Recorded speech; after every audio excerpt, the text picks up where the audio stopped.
હે ભક્તજનો, મારો અંતિમ બોધ જીવનમાં ઉતારજો.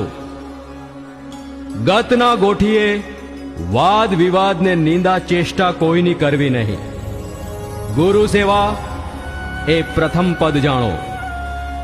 પરોઢીએ ઉઠી પ્રથમ અલગધણીનું નામ સ્મરણ કરવું. 9 ઇન્દ્રિયનો મેળવવો કાબુ તત્કાળ. મોહ, અભિમાન અને ખોટા સંકલ્પ કરવા નહીં.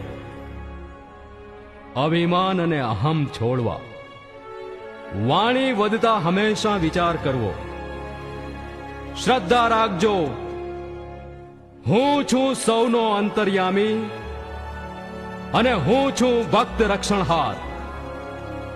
માતા, પિતાશ્રી, તમે કોઈ ન કહેવાથી કે મોહવશ થઈ મારી સમાધિ ફરી ખોદાવતા નહીં. જો એમ કરશો તો તુંરા વંશની પ્રત્યેક પેઢીમાં એક પીર અવતાર લેશે. સૌને મારા જાજેરા જુહાર. અલખ ધણે.